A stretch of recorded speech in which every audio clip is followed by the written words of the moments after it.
Recruits को पता था कि अब उनकी जिंदगी में कई तब्दीलियां आने वाली हैं। उसकी शुरुआत हो चुकी थी। फौजी तरीके में बाल कटवाना पहला कदम था। छोटे छोटे बालों को कम रख रखाव की जरूरत पड़ती है और इंसान दिखने में चुस्त और स्मार्ट लगने लगता है।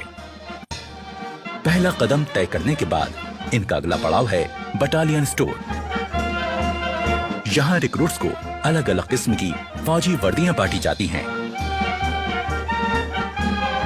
वही फौजी वर्दियां जिनको अब तक ये हसरत भरी निगाहों से देखते थे, पर आज उन्हें पहनने का मौका और हक इनको मिला है। अपने अफसरों से वर्दियां हासिल करना इनकी जिंदगी का पहला तमगा है जो इन्हें मिलता है। अपनी जिंदगी का सबसे कीमती पहनावा हासिल करने के बाद ये जानना जरूरी हो जाता है कि किस पहनावे को कब पहना जाए और किस तरह से पहना जाए। सभी ने रिक्रूट ध्यान दें, जो आपको बटालियन स्टोर से ड्रेस इश्यू हुआ है उसको आप किस प्रकार से तैयार करके पहनना है, उस्ताद आपको उसका नमूना देंगे। खाकी वर्दी किस समय पहनी जाए? ड्रिल के समय, पढ़ाई लिखाई की क्लासेस के समय, हथियार की ट्रेनिंग के समय, फायरिंग के समय या अन्य फौजी ट्रेनिंग के समय। कॉम्बैट ड्रेस, कैंप ट्रेनिंग के दौरान। मुफ्ती ड्रेस, बड़ा खाना के वक्त, एमएमजी ब्लॉक में जाने के लिए, बाजार जाने के लिए, किसी जश्न के मौके पर। पीटी ड्रेस, पीटी और खेलों के दौरान। सोने के वक्त पहनी जाने वाली वर्दी अब हो गई बैरट तैयार।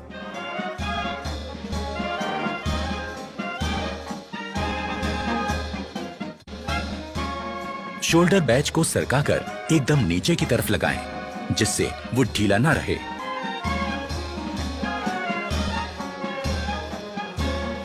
नेम बैच दाहिनी जेब की ऊपर वाली सिलाई के साथ एकदम सीधा करके लगाएं।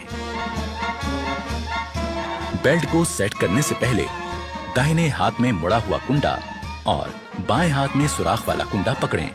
बेल्ट लगाने से पहले ध्यान में रखें कि कमीज की ये लाइन और जिप की लाइन एकदम सीध में हो और बेल्ट का बकल ठीक उनके बीचों बीच में हो।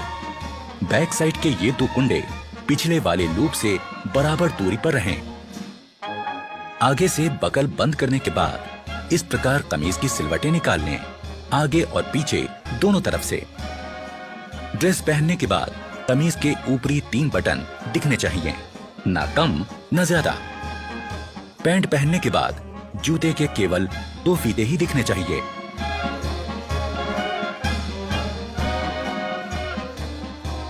पगड़ी पहनते समय ख्याल रखें कि पगड़ी के दोनों तरफ 6 सिलवटें बने।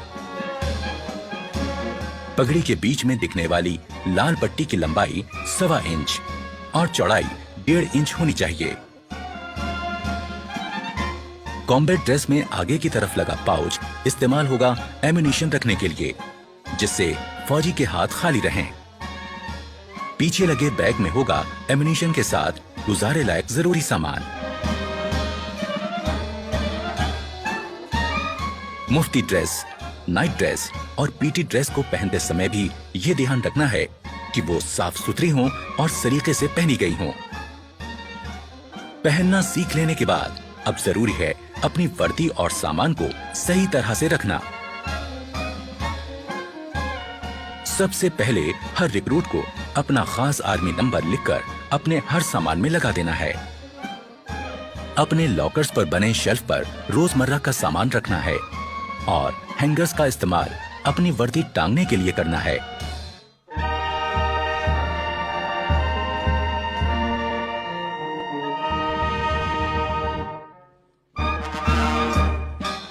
शाम होने के बाद नाइट ड्रेस पहनकर अपने कपड़े और जूते दुरुस्त करें और आने वाले कल की तैयारी करें।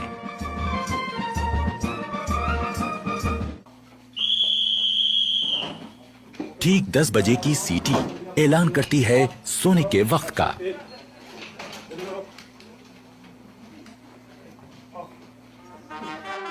अगले दिन की शुरुआत होगी सुबह 5:45 बजे के बिगुल से। ' ' ' ' ' ' ' ' ' ' ' ' ' ' ' ' ' ' ' ' ' ' ' ' ' ' ' ' ' ' ' ' ' ' ' ' '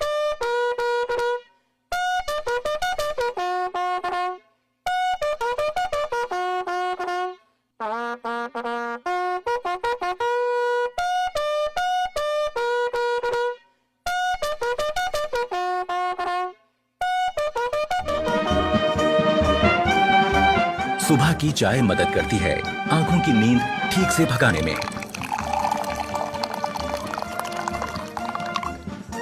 चाय के बाद का वक्त है बाथरूम की तरफ रुख करने का, पर बैरक छोड़ने से पहले यह जरूरी है कि आप अपना बिस्तर दुरुस्त करके जाएं।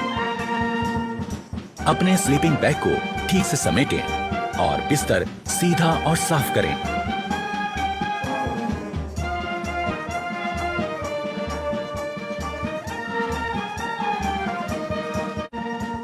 सुबह उठकर ब्रश करना भी निहायत जरूरी है।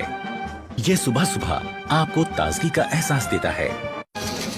जोर जोर से ब्रश करने से हम अपने दांतों और मसूड़ों को नुकसान पहुंचा सकते हैं। ब्रश को थोड़ा आस्था करो, धीरे करो, ऊपर से नीचे किस प्रकार आपको बताया था उस प्रकार ब्रश करो। हमेशा अच्छे किस्म का ब्रश और अच्छे किस्म का टूथपेस्ट इस्तेमाल करें।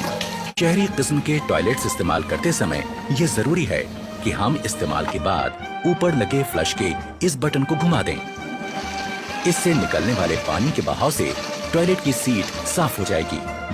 टॉयलेट इस्तेमाल करने के बाद हाथ धोना भी जरूरी है, पर सिर्फ पानी से हाथ धोना काफी नहीं है। हाथ किसी बढ़िया किस्म के साबुन से धोएं, इससे हाथों के तमाम कीटाणु मर जाएंगे।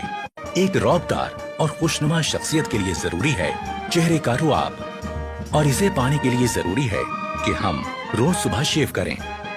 सबसे पहले शेविंग क्रीम चेहरे पर लगाएं, ब्रश को गीला करें और शेविंग क्रीम के साथ चेहरे पर चलाएं।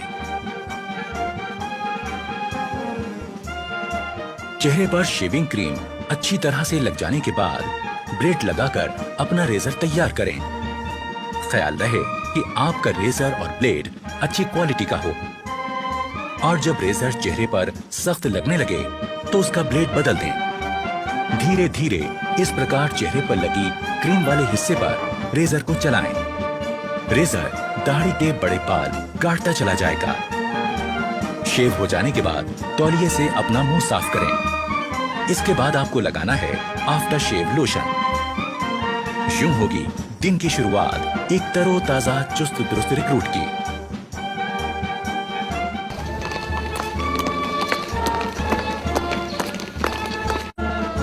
अपने रेजिमेंटल सेंटर को पहली बार घूमकर देखना एक रिक्रूट के लिए अपने आप में एक बहुत अहम और सुहाना सफर होता है।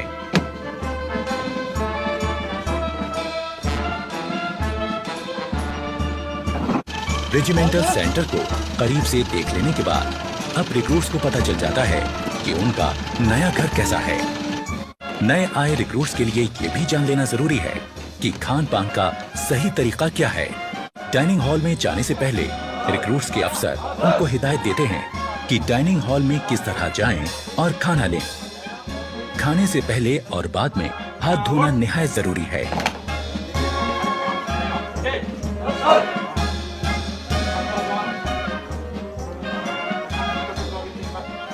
रिक्रूट्स को एक एक करके अंदर जाना है। अपने प्लेट, चम्मच और ग्लास लेकर एक लाइन में अपनी बारी का इंतजार करना है। रेजिमेंट में आने के पहले दिन से ही रिक्रूट्स की जिंदगी में बदलाव शुरू हो गया। आज वो अपने तमाम साथियों के साथ मिलकर एक जैसा खाना खाएंगे, एक बहुत बड़े परिवार की तरह। इससे पहले कि खाना शुरू हो, अफसरान रिक्रूट्स को बताते हैं कि खाना खाते वक्त किन बातों का ध्यान रखें। खाने के लिए चम्मच का इस्तेमाल करें। खाते वक्त ज्यादा मुंह ना खोलें। खाते समय हाथ मेज पर ना रखें। ओके, सभी जवान अपना अपना खाना शुरू करें। अफसर की बात गौर से सुनने के बाद शुरुआत होती है एक नए दौर की, जिसमें एक बड़ा परिवार अपने नए मुखिया के साथ बैठकर सलीके से खाना खाता है।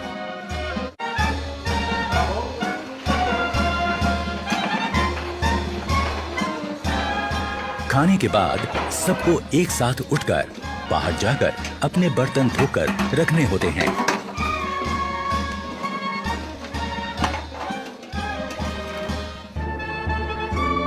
खाने के बाद थोड़ा आराम, और फिर 5 बजे का वक्त है खेलों का।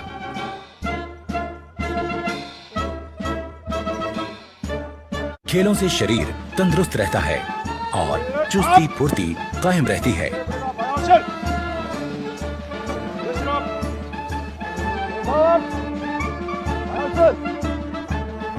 अपनी पसंद और काबिलियत के हिसाब से रिक्रूट्स अपना खेल चुन सकते हैं। यहाँ फुटबॉल, बास्केटबॉल, वॉलीबॉल, कुश्ती और कई तरह के खेलों की सुविधा है।